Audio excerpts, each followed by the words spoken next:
out, it's because they had a bad connection. You wait before they fly back. Hi, Rachel. I wonder if they know that we don't see them anymore. They're logged off. Yeah, it's a good possibility that they don't. I'll call them.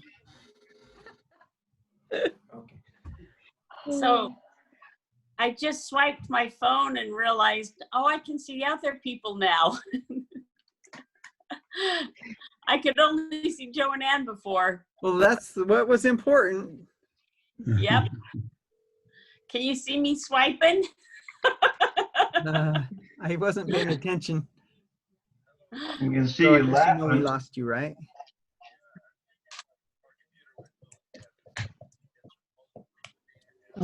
It's recording. Okay. As long as you're in control, we're good then. Okay. I'll put you on speakerphone just for a second. He's booting back up. Okay. Somebody forgot to pay his power bill. Just they have computer problems. No, but you noticed. He said they have a lot of problems with their computer. That was in the islands. Joe, I don't think you heard, but maybe you saw the message that we don't have a time restriction anymore. I did see the message. Good. And Shireen, you were right. I was not recording it properly. You're muted, Shireen. Yes. Okay. I can see it is recording now. Yeah, and that's why Rachel came in here to help her dad figure out technology. Thank you. I tried to message Paul. I don't know why he isn't on, but okay. Joann's back. Welcome back, Joanne. Okay, get our audio back. Okay. Sorry about that. When we moved the computer, it must have unplugged things. Computer was dead. It was plugged in, but it was earlier. My battery. You broke the computer. That's right, we did. Crazy, huh? Okay. Maybe I should go back and plug it in. And Were you able to hear that video we were playing? We got halfway Yeah. through it. But did you hear what we did play? Yes. Okay. Part of it. They met Shane. Okay, I'm just wondering if you were able to hear it. We'll just start it where it left off. Go ahead there. It is. Okay. We did homework, we gave him a pass along card, and he went to comingstochrist.org. And when he was reading, he had some questions. One was about Revelation. And the next time we went over, he said, do you believe that you can receive revelation in your dreams? And he shared with us how he had been receiving dreams from ancestors that had passed on beyond the veil. And so immediately, we taught him about temples. We taught him about family history and how his ancestors who have passed on beyond the veil are currently praying for him and trying to help and lead and guide him to the gospel so that he can not only receive those blessings, but so that he can help his family receive those blessings by doing their family history and their ordinances that are needed to do in the temple. And it was just an amazing miracle that we were able to experience, and it was all from using family history. While we were using family history with Shane, we got to take him a couple times to do it, and he immediately felt the spirit. It was powerful, and he wanted to know more. Family history was such an easy way to connect with Shane, to make him want more. And as he looked deeper and deeper into it, his desire just grew and grew and grew, and his testimony grew as well. And throughout this entire experience, Elder Metcalf and I have honestly seen that family history is one of the greatest ways that the Lord has given us to connect with the people that we serve here. And it's one of the greatest ways that he's given us to help them connect with him as well as the rest of their family.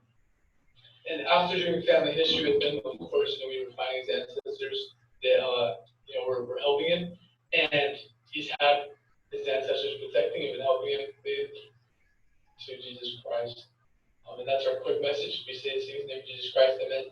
Amen. Amen.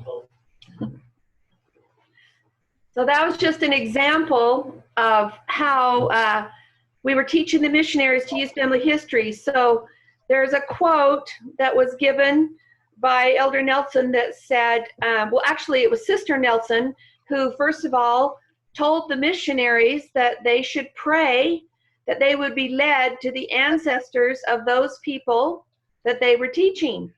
I mean, that they would be led to the people whose ancestors had accepted the gospel on the other side of the veil and were praying that their descendants would join the church.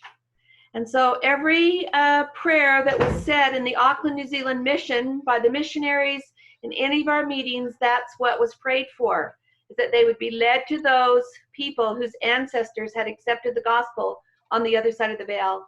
It was a really beautiful connection, and we had a lot of experiences like that. We personally had experiences. I remember Gilbert. Yeah. Before we go on to him, we had, as we taught the missionaries, those who had not ever used family history as a door approach didn't know about it. But when they started using it, they found that it was so much easier to get to know them, because most people, if you walk up to them and say, we have a message about Jesus Christ, we'd like to talk to you, they're just not interested.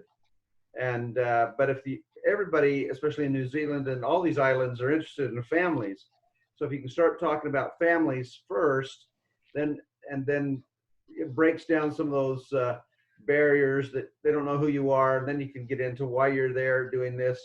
You remember you have a message of Jesus Christ, and it helps so many different ways in helping to teach about the church. You want to talk about Gilbert now? Gilbert was an interesting man. So we were working with presidencies, like a elders quorum presidency, and in a ward in our stake. So we lived in Takapuna, but we drove 30 minutes to the west. We were assigned to attend the Lincoln ward, which was in the Henderson stake, because a lot of missionaries were right there in Takapuna. They didn't want us all going to the Takapuna ward, and so they would send us out so we could help the other wards. So we met with Gilbert. He was a newly called counselor in an elders quorum presidency, and he was a very interesting, strange man. He wasn't very interested in family history at all, but he was very responsible, and he wanted to learn what he had to do, because the elders quorum presidency looks over family history in the wards. And so he agreed to come to one of our trainings. And the first time he was a little offish, and he just said, okay, just tell me what I have to do. And he was very matter of fact about it. The second time we met, he's the only one who came. The rest of the presidency didn't come. The president didn't come, and we had just spoke with him at the office before we had left. And on his way home, his mother called and needed something, so he had gone to her home. And anyway, we were just there with Gilbert. So we said, okay, Gilbert, let's get you on this computer. Let's start seeing what we can find. And we had a very beautiful experience with Gilbert. We discovered some things. He didn't know much at all about his mother or his father, and he was just guessing at this and that, and I won't tell all the details, but by the end, when we discovered these dates and we discovered that somebody had put a headstone for his mother, and he was all surprised about that, like, gosh, I wonder who did that. And I said, well, Gilbert, that's your mother. Were you not at the funeral? He said, no, I didn't go to the funeral. And that was the attitude he had towards his mother. But by the time we were through that day, he said, I guess I need to forgive my mother. And you could tell that his heart had been touched and changed. And he decided he would go ahead and send her name to be done by someone in another temple, because he didn't have anyone to do it. He was divorced. He had grandchildren, but they were sons.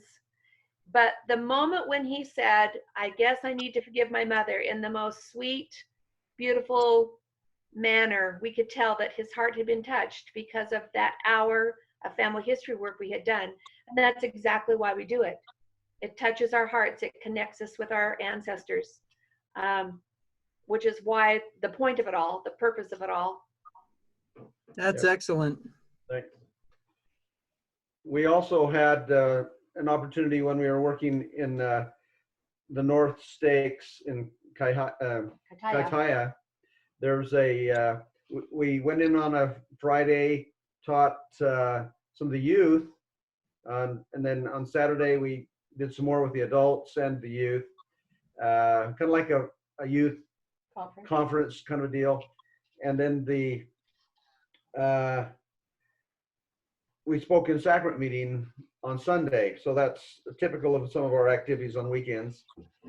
And while we were speaking, there was a man, not Gilbert, his name was, In Katai?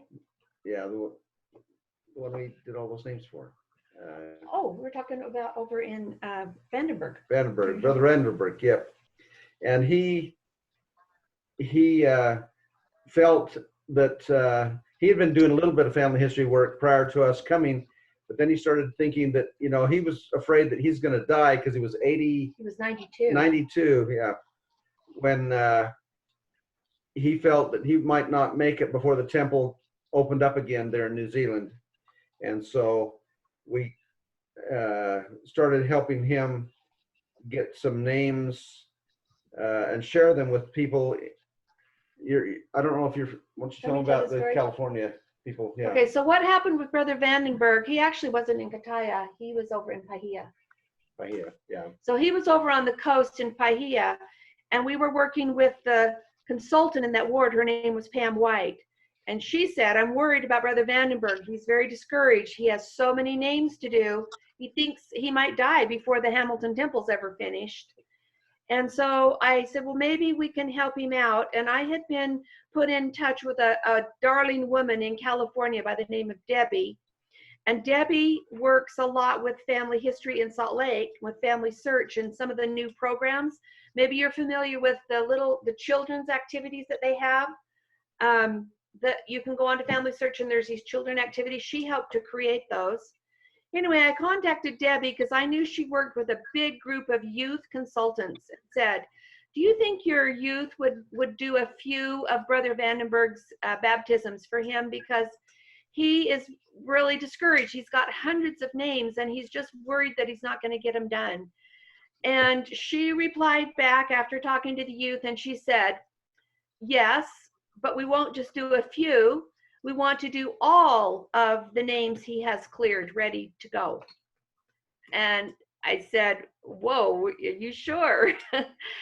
So these 30 youth in Roseville, California did, well, total there's 685 ordinances that the people in that state did.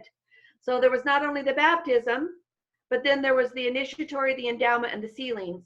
And the parents of those youth volunteered to do the work that the youth couldn't do. And it turned into an amazing project. If you go on to the Pacific Newsroom, that story was written, well, I wrote the story and it's put on so if you Google Pacific Church Family, what's it, Newsroom? I think it's just called Pacific Newsroom. There's a very short, brief write-up about how that all happened, but that created a marvelous experience and interchange between old Brother Vandenberg, who was from Holland, and he didn't have family that could do any of this work. Newsroom there, right?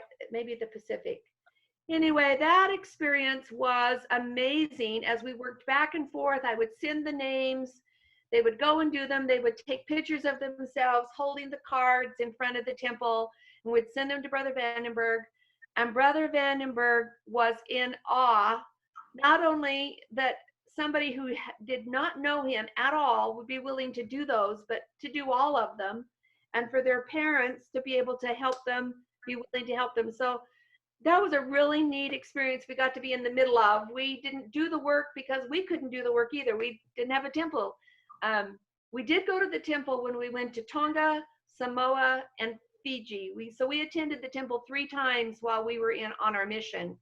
Not in New Zealand, of course, because the Hamilton Temple's being renovated. But anyway, that experience taught me so much about the goodness of people, the willingness of people, these youth who just love doing family history, and they would then be willing to do that for him. Some of the videos you see, if you go to the church videos about family history that involve youth, are those youth from that stake in Roseville, California. And so I think it's Elder Oaks who's doing a video, it's a couple years ago from Roots Tech, and they spotlight youth. It's those youth. But for those youth to step up and do that work for that brother was just a remarkable, beautiful, miraculous experience. And it touched many people's lives, not just Brother Vandenberg. Anybody that was involved was in awe of the willingness to do that. And Debbie Justinson, who was their leader, said, I think this is ministering in its highest form for those youth and those adults to do that work for him. So that was a really neat experience to be there with them. Tremendous story. Questions? I say a tremendous story. Yes, thank you. So it looks like because we came back on a second time, all the messages that were sent in the chat are gone for us. Okay, I can read those messages.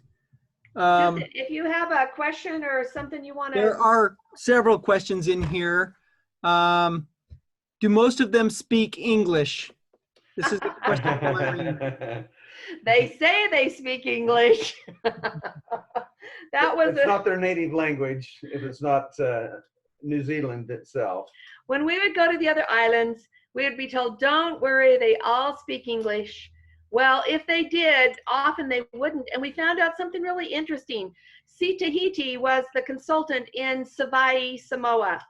And I said to her one day, C. Tahiti, they all say, everyone tells us that they all speak English. Why do they not say anything when we have on our trainings? And she said, because they are embarrassed to speak English in front of one another because they make fun of each other's English.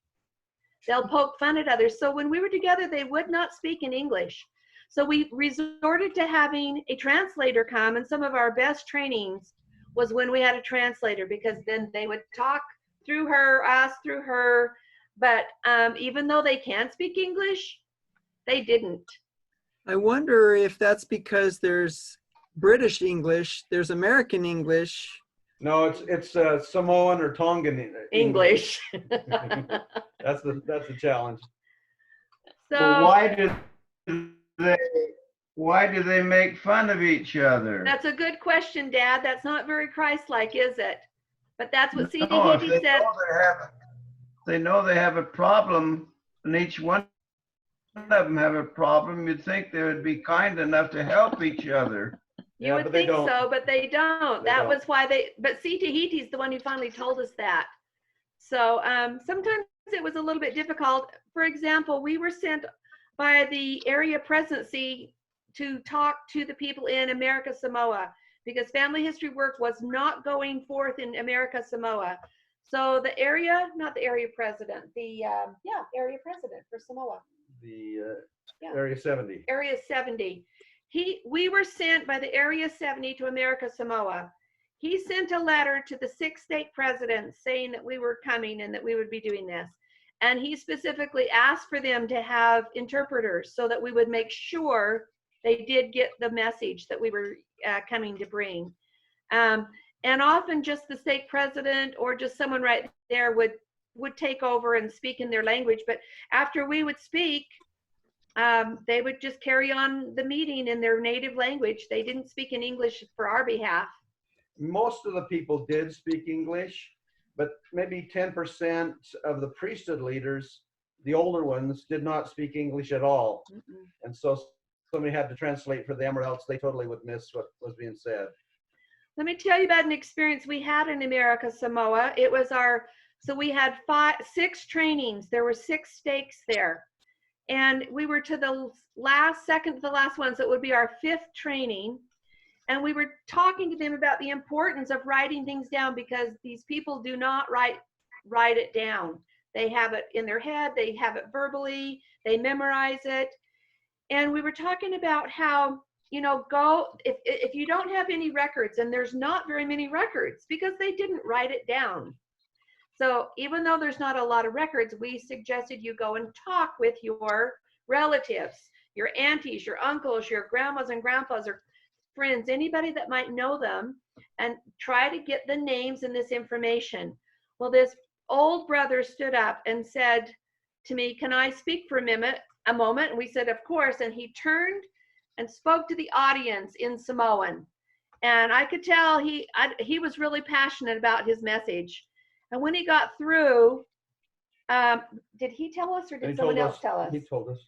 Then he said, "This is what I've just said to the people, and you need to understand this, that we can go and try to talk to our relatives and our cousins and our aunts and uncles and grandmas and grandpas, but even those people will not give us the names of the people that we need, all because of land rights and who is going to inherit what. And they're all very possessive of the land. So grandma is not going to tell her son who great grandpa is or anything about them for fear that that land or that property that they owned there would not filter down to maybe just the line she wanted it to, because land rights are a big deal there. It causes more trouble than you can imagine because there's more than one child in these families. In fact, they have big families and they're always fighting over the land. And I just felt terrible when I said, well, all I could think of to say was, that is really a sad situation, and I'm so sorry to hear that, and I'm glad to understand that, but maybe it's going to take years. Maybe you're going to have to serve that grandma or that auntie or that uncle to try to help them understand your pure motive is to just get these names so you can do the temple work, that you don't want their land, and you have to be sincere in that. Because in general, that's why people were doing family history at all, was to try to follow the ancestry so that they could have the land, the ancestral land that they felt like they deserved or that was supposed to have been left to them. So land rights are a big obstacle when it comes to doing family history. Now, Shireen asked a question. Go ahead, Dad. Is that greed? Yes. That enters in there? Sure. Yep. And pride. And they're not members, some of them are not members of the church also, or they've fallen away from the church. So they know what the church does with it, but they just don't want it to be passed on for, they want it to go to the people they want it to go to. Okay. Shireen had a question. Okay. So Shireen said, TMI says that it's really hard to find ancestors because they change their names. And yes, they do change their names because of tribe or ceremonial things, or they become a leader of some sort, so they take on a chief name, and so there's that kind of stuff as well as the women change their names. Not in English, we have a custom for many years where the name passes down, you get a new name and you got a family name. It hasn't always been that way. You go back into to Ireland and to,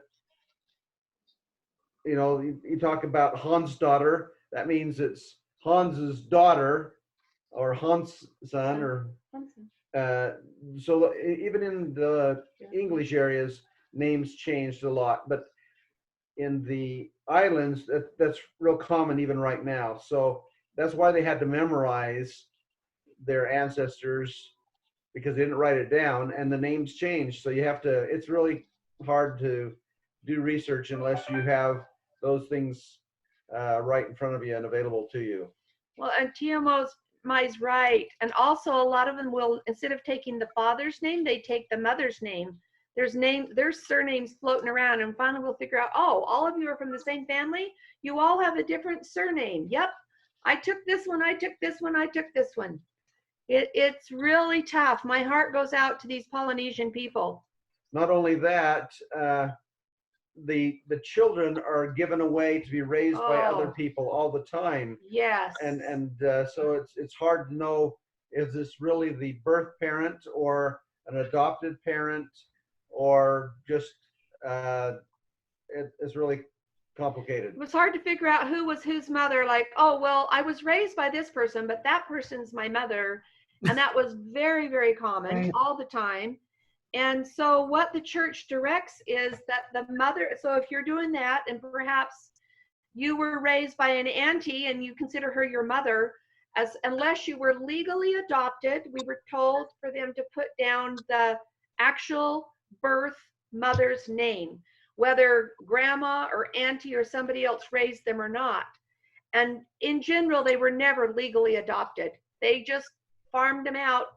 Either they had too many kids, they couldn't take care of them. Like one woman said, well, my parents had so many kids, they couldn't take care of us all, so they just gave out a few to whoever wanted them. And we were working with a woman who was divorced. We ended up, she had 6 kids, okay? But we're trying to help her. This was in Samoa. And first of all, she had her page come up and she had 3 or 4 kids.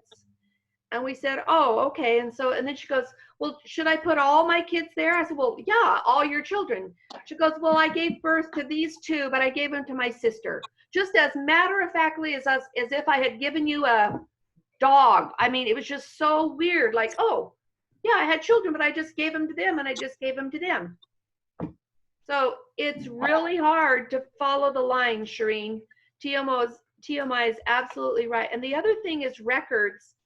So even if there were records available, there are laws regulating these records. So there are church preservation missionaries. We had several sets of them in Auckland where they go in and they go to the archives, for example, and they will digitize all these records. But just because they digitize them doesn't mean that then they are available for the general public to view and to research, because the owner of the record has to give permission. Sometimes they'll give permission. For example, in Tonga, the king gave permission for the palace records to be digitized, but he didn't give permission for them to be put online. That was more the case when they were doing digitization before the internet was here. They started doing all the microfilming of these records, and the agreements were that they could be on microfilm so they could be protected. And some of those could be shared in family history libraries, but once they started having family history libraries use the internet, then they started saying, no, the agreements were to put them in family history centers on microfilm. They didn't want them on the internet, even though it's only viewed through family history centers. And so there's all kinds of agreements and disagreements going on with the film records.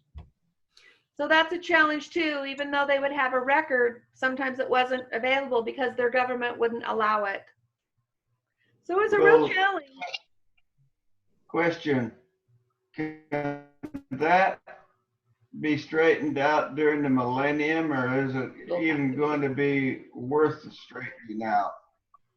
I'm sure. Well, I'm sure the Lord will straighten it out during the millennium, but right now that's the way it is. It's not straightened out. Hey, I don't know if you saw that text I sent to you, Joe. It contained questions from Renee because hers were no longer on your screen.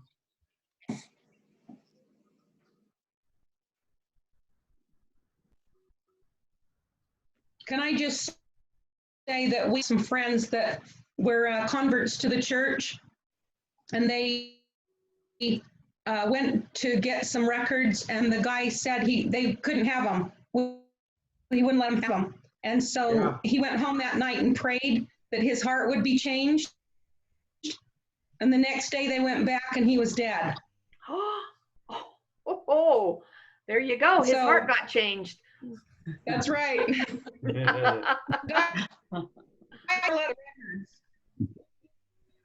Well, we believe in the power of prayer, and prayer does change things. And sometimes out of the clear blue, someone would call Mike Mike was our boss. He was so amazing. He was the church employee over family history. And one of his biggest responsibilities is he traveled all over the Pacific working with government leaders to try to convince them of the need to, first of all, digitize their records, and second of all, to allow them to be online so we could do research. And he spent a lot of time doing that, sometimes years. And one day out of the clear blue, he got a phone call. I think it was from, what country was it? Samoa? One of the countries he had been working with, and they said, hey, we're ready. Let's talk about that record thing. And he immediately flew there 3 or 4 days later, and the guy signed the paperwork allowing a certain amount of records to go online. So it just, what happens sometimes, Yeah. the Lord provided a way. So, Galen. We have to realize this is the Lord's work. Yep. That's right, Renee, Galen. Who are you, Sherry?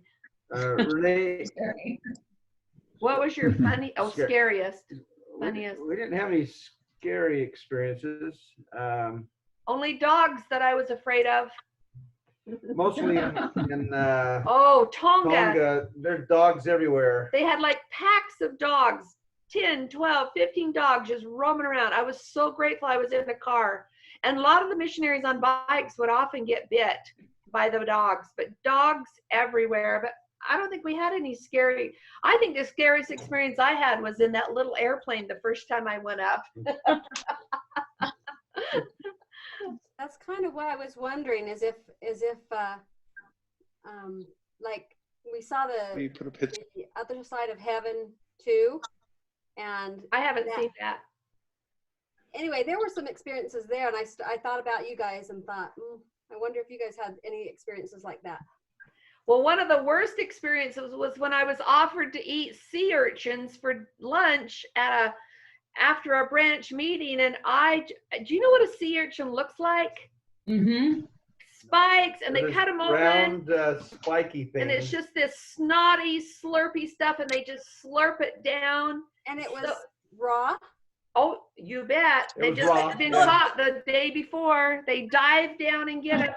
So kai means food. So after we had been to this branch, this totally Maori branch, this was in New Zealand, they said, now after our meetings, we're going to have a little kai. And that meant a sausage bake, which are the grossest looking kind of hot dog things. I tasted one bite of one, and I never touched them again. So they had these gross sausage things, and they had these sea urchins, and they just whack them in two, and then they just slurp it down. It just made me, my stomach was just revolting watching everybody else do it. I didn't do it. I couldn't. I just politely declined that, even though I had been fasting for 48 hours, I just wasn't hungry at the moment.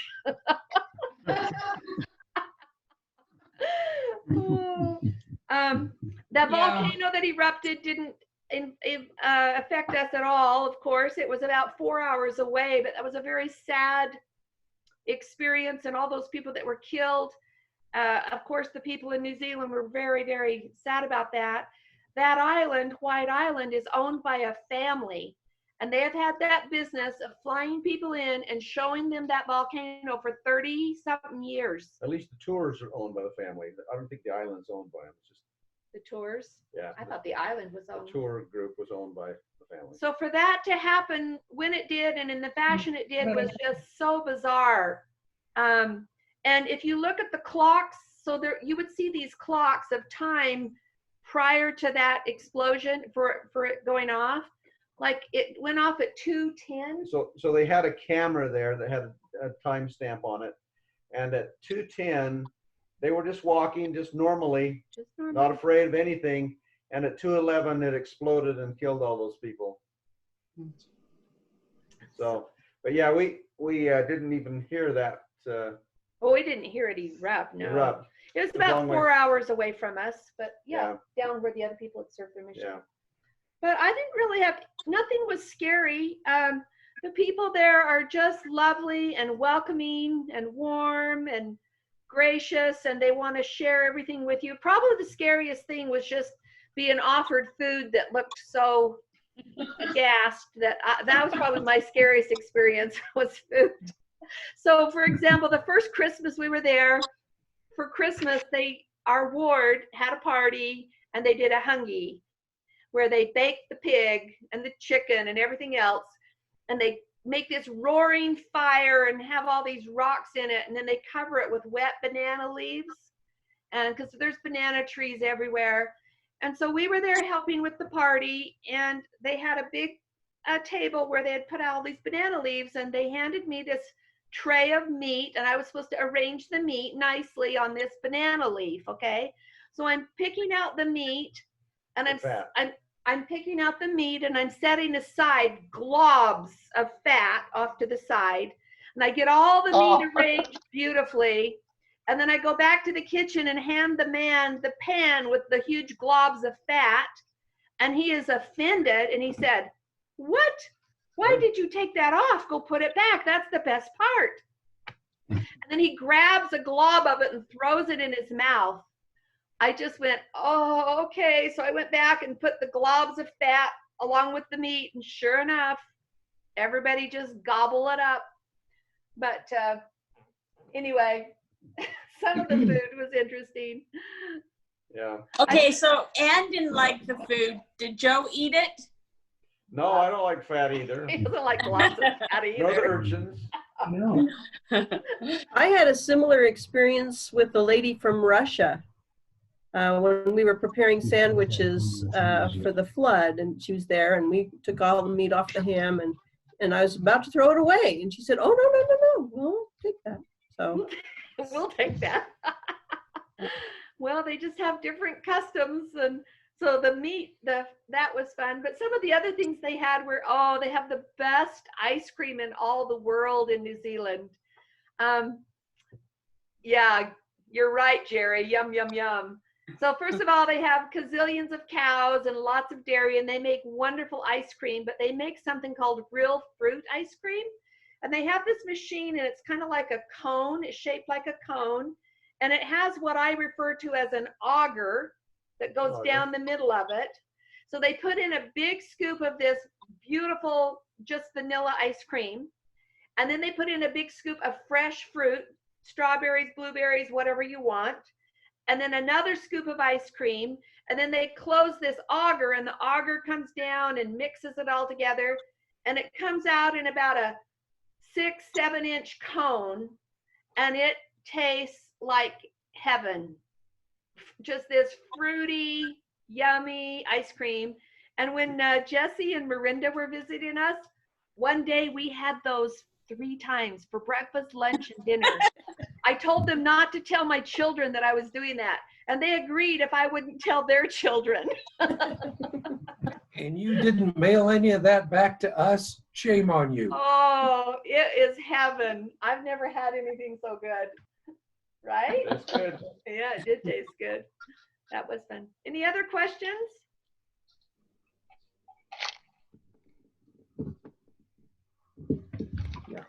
what kind of government are those islands? Are they democracy or what?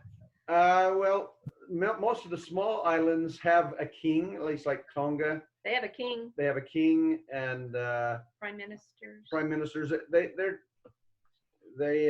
king just does what he wants to do, and whether it's legal or not, it's legal, you know. And their kings take the cream of the crop. The people are very poor in all of those islands. Every island we went to, people were just poor. But the government has money, so they don't distribute it very evenly or very well. People are not paid well, like we were saying in Samoa. So this young man we worked with, his name was Erwin Aliasi, and he worked for the government. And yet they didn't even own a car. They lived on the hillside in a cement block house. We tried to take them home one of the first times we worked with them, and we should have had a 4-wheel drive, because we stopped and said, we better not drive up this hill any further in this rental car. And so he got out and helped us turn around, and then we waited and watched them hike on up the mountain. And there was fires everywhere. People just live on the hillside. The fires are what they're cooking. Yeah, they're cooking on the fires. And for example, C. Tahiti, who lives on the other island, the Savai'i island of Samoa, she has a gas stove in their home, but they don't use it. She can't afford to use it. Too expensive. So she cooks on a fire out back. This is the year 2020, and people still cook on a fire, an outdoor fire on these islands because they're really poor. I don't know how much he makes working for the government, but that's considered a really good job. And his wife was a school teacher. Quarta was her name. The nicest young kids. They were just doing their job, working hard. And then so on a weekend, we would come and they would work with us Friday night, Saturday, and Sunday. C. Tahiti did not work. She was retired, but she was taking care of an invalid mother and sister.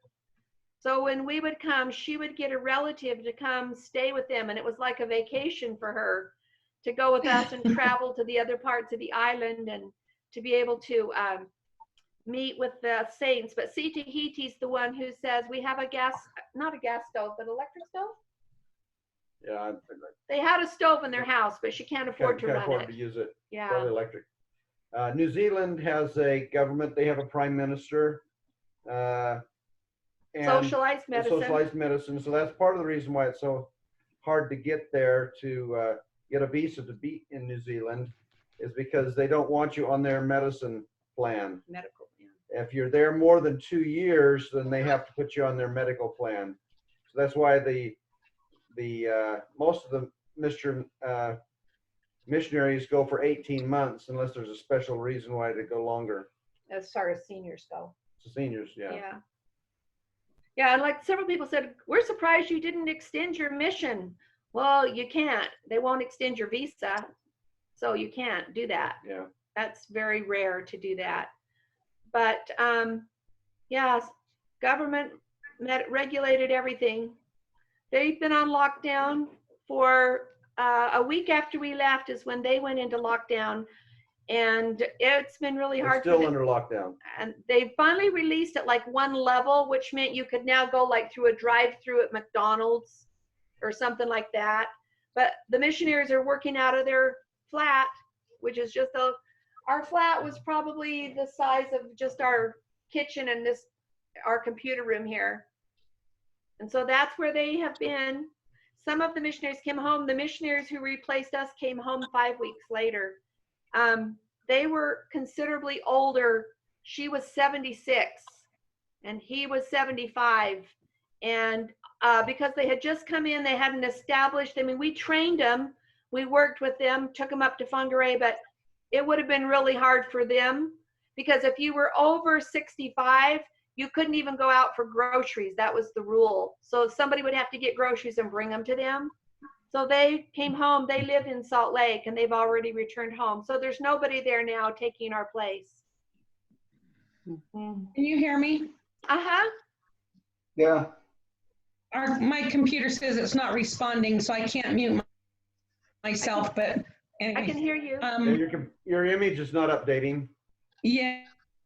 Yeah. So you, in your blog, you talked about Kara, K-A-R-A, that you had taken her home after one of your meetings. That you described how you had taken her home from one of the meetings. Yes.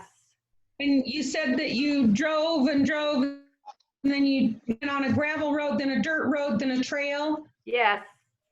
That was. Do you have any idea how long it took her to get to the meeting?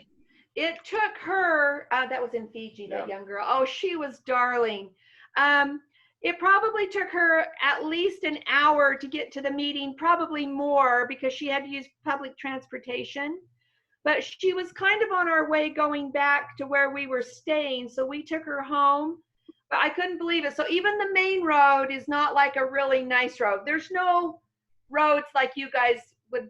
I mean, their main road is like what? Just Richmond? two-lane road. A two-lane road in Richmond. That's their main road. Then we would turn off and it would be gravel.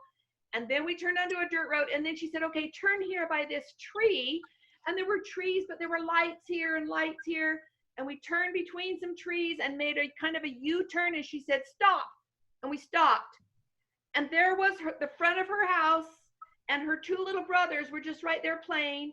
And because of our headlights, everybody came out, and they're all looking at us, and that was her house. We just drove right to her doorstep. But these people sacrifice so much. When we were, the first time we went to Fiji, no, the second time we went to Fiji, our first meeting, a woman showed up there. She was about 24. She was pregnant. And we were told that she was a new convert. She had only been a member of the church for 2 weeks. And only 1 week ago, she'd been called to be the family history consultant. And she traveled for 3 hours to get to our meeting. New convert. By bus, by taxi, by this. And after we found that out, we said, we have got to go to her, because the meeting had like 40 plus people. We couldn't work with them one-on-one, which is the best way to be doing that, of course. So we drove out to her about 3 days later, and I got to sit down at the computer and help get her an account. And she was so new to the church that she didn't even have her membership number. The clerk hadn't given it to her yet. So I just had to make her a non-member account and explain to her what she needed to do. And on Sunday to go right to the clerk and get the account. But she had been called to be the consultant for this little branch. And she came. Her mother-in-law was a member of the church, and her mother-in-law had encouraged her to come. If you're going to be a member of the church, you need to do everything that's asked. And she came. Her husband wasn't a member of the church. But that young girl, Cara, was also in Fiji, and she was adorable. She told us how her and her mother go around and do missionary work and try to do kind things and try to teach people about the gospel through example. And just her and her mother are members of the church. Her father and nobody else in her family were members. But they come, and they come so happy. And oh, she was cute, Cara. Yep. She was. That was the one thing that I think we just have no concept of what they sacrifice. You're right, Right. Shireen. To do what they're asked to do and to be members of the church. Yep. You are so right. You are Yep. You're right on, Shireen. Every time we met anybody, I would think of that. One sad thing that makes us really sad since we've been home, 2 weeks after we got home, we got word that Brother Butaki, Kitione Butaki, died in the night of a heart attack. And he and his wife were the area consultants for the country of Fiji. And we had just been with them February 11th through February 20th, training them and getting them prepared. They had only been called November of 2019. And when we left, we were so excited because we went, oh boy, Fiji is in good hands. These people are ready to roll. Everybody loved this couple. They knew them. He had previously been in a mission presidency, and so people knew him everywhere. So everywhere we go, people respected him, listened to him. And he died of a heart attack 2 weeks after we got home. He was only 63. Oh, wow. And see, it was during the lockdown. They couldn't get an ambulance or get any medical help because the country was on lockdown because of the COVID-19. Oh, so he may have lived if they had got help. He might have if they had got help. But Mike, we found out that he had died, and anyway, we were very sad to hear that. Just a wonderful man. So of course his wife will be released because it's not a one-person job. They usually have a husband and wife because they have to travel, all over the country. And work with priesthood leaders and stuff. So we were really sad to hear that. The Lord has probably called him and he's working on the other side. Yep.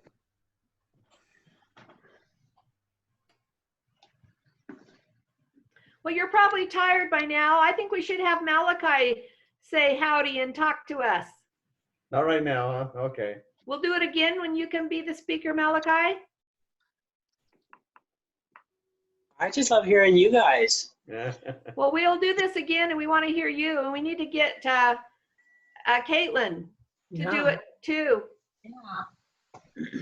It's an amazing experience to serve a mission.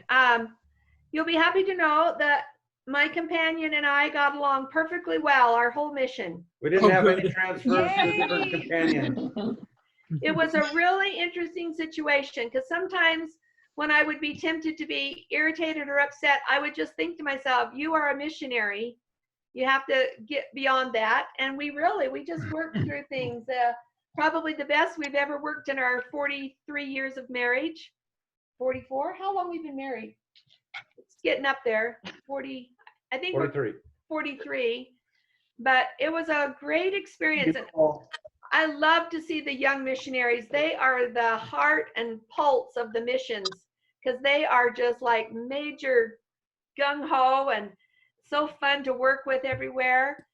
So I'm sure that Malachi And yes?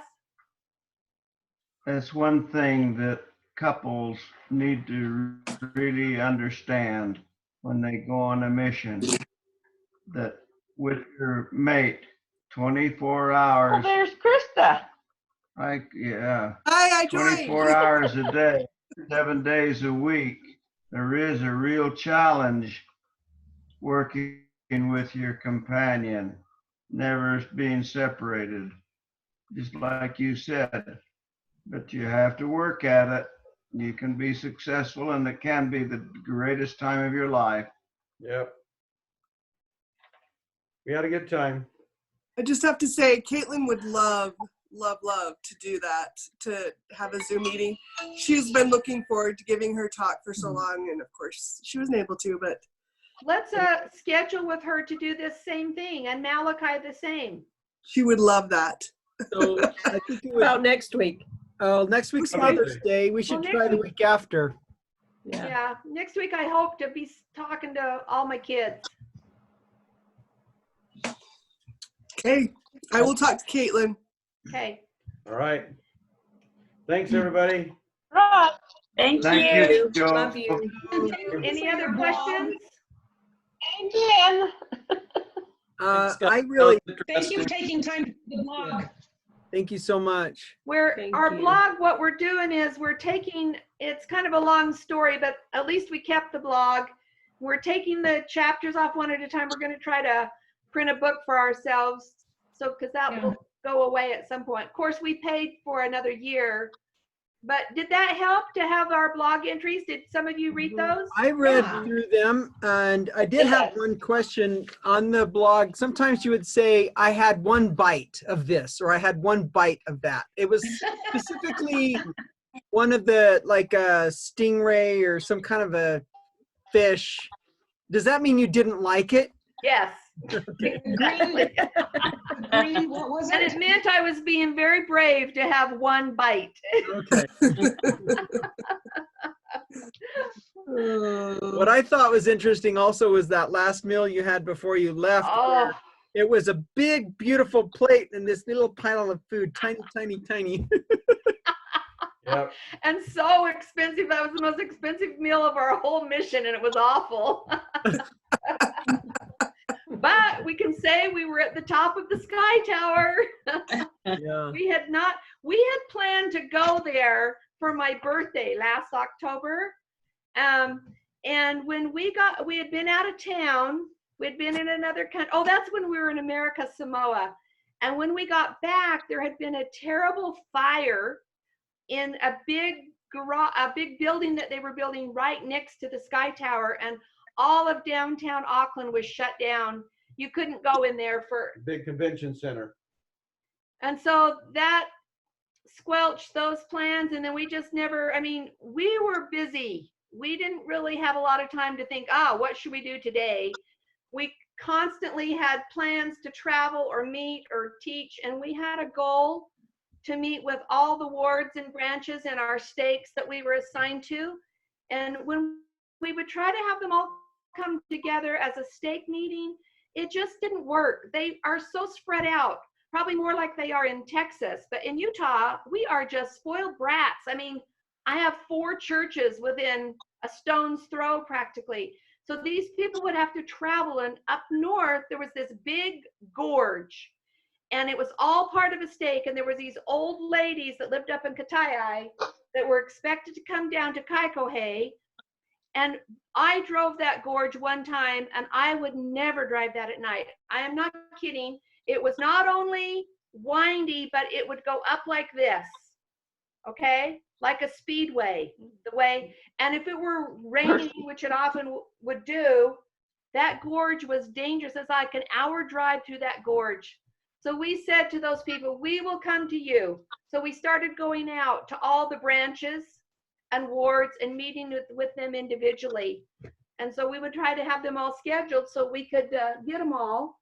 And we mostly had to do it on weekends because during the week people were busy working. I'm sorry, I am really hot. I gotta put my elastic in my hair. Oh, where's my fan? Anyway, so every weekend we would drive to these places and, 6 and 7 hours of drive and get there and then get ready to teach them. But we had some cool experiences. When the fires were going on in Australia, we were in, where were we? Opanoni.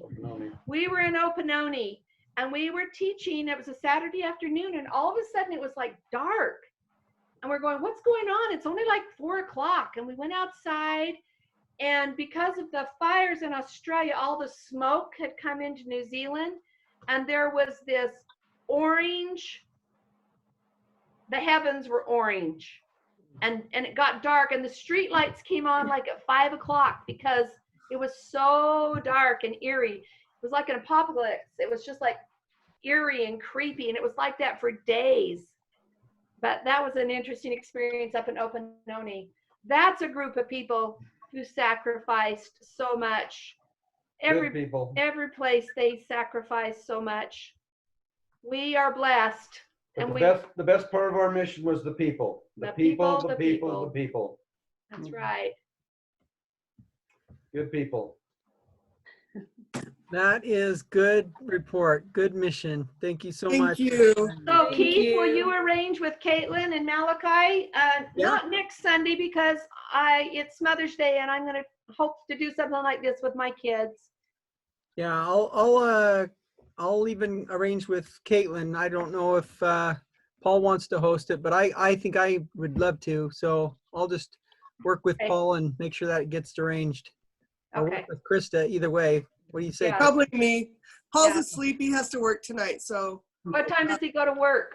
He goes to work at 10 tonight. Cool. So I forgot what the company's name is where he works. Monday. MONDI. Monday. Okay. Monday bags. Monday. Yes, Monday. Monday. That's right. Love you guys. Thank you, Joe and Ann. Thank you. Thank you Good to all. talk to you all. Thank you, Keith. Love you. Bye. Nice to see you. Ann and Joe, I'm so wonderful to see your faces.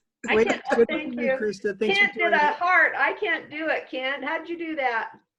With all of them? Gaileen's funny. Oh, Gaileen's got it. All right. Awesome. It's good to see you all. Love you, You Annette. too. Maybe someday we can do it in person. Yeah, maybe in October. Which year? I've got the recording for you. Oh, they're gone. Okay. Okay. Thank you. Bye. Bye-bye. Yeah. See ya. Bye. Galen, I've got the recording for you. Oh, okay, how do we get it? I'll have to email it. How do you record? How do you record it? In the lower right corner of the screen, there's some additional functions. Well, actually, I have to give you permission to record first. Oh, he has to give you permission. So if I go like this to Galen, hold on, I have to find out where it gives you permission. Oh, you have to request permission to record, and then I have to give you permission to record, and then you can record. I'm not seeing where it says request permission to record. And I'm not seeing on yours where it even says you have an option to record. Shireen requested, and I gave her permission. The recording actually only started about the time you left. So I didn't get the first part. Because like we do workouts on, and I tried to record them, but You can't. It might be your, well, of course you just said you updated your version today, so I don't know. Well, I'm on my iPad. Yeah, could have to do with that, but I don't know. I don't know, because I've tried to, like, on my phone, just record, what's it called, when you're recording what's on the phone, Okay. but it doesn't record audio Oh. on Zoom meetings. I don't know why. Yeah, I don't know either. So anyway. Okay, we're gonna pause this